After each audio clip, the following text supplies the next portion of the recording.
కేంద్ర ప్రభుత్వం కార్పొరేట్ అనుకూల విధానాలను అనుసరిస్తూ ఆ సంస్థలకు రాయితీలు ప్రకటిస్తుందని సిపిఐ జాతీయ కార్యదర్శి సురవరం సుధాకర్ రెడ్డి మండిపడ్డారు. బీమా రక్షణ రంగంలో విదేశీ ప్రత్యక్ష పెట్టుబడులకు సంబంధించి విధానాన్ని ప్రకటించినట్లు సురవరం తెలిపారు. రైతుల వ్యవసాయానికి సంబంధించి ఎటువంటి విధి విధానాన్ని ప్రకటించలేదని అన్నారు.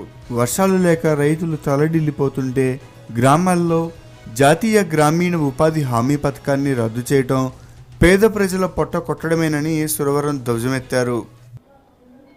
నూతన ప్రభుత్వం అధికారంలోకి వచ్చిన తర్వాత ప్రకటించినటువంటి విధానాల్లో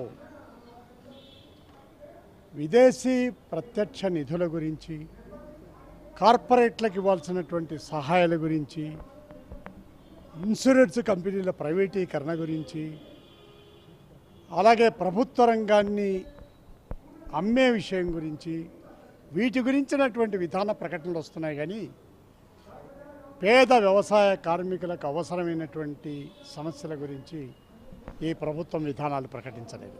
బీజేపీ ఆర్థికవేత్తలకు అనుకూలమైన ఎన్ఆర్ఈజీఎస్ పథకం అమలుకు వేల కోట్లు వృధా చేయడమేనని సిపిఐ మాజీ ఎంపీ ఇస్మాయిల్ అన్నారు. ఈ పథకం వల్ల వ్యవసాయానికి నష్టం వాటిల్లుతుందన్నారు. ఈ పథకం స్థానంలో 2-3 చిన్న పథకాలను ప్రవేశపెట్టడానికి కేంద్రం యోచిస్తుందని ఆయన తెలిపారు.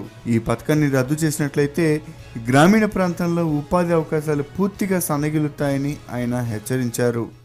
जमींदारी शक्तियां आकर बैठ गई, लैंडलॉर्ड्स फोर्सेस, ये सभी बोल रहे हैं, लेकिन जब हम अपने खेत मजदूर आंदोलन की दृष्टि से देखते हैं तो हमें ये दिखाई देता है.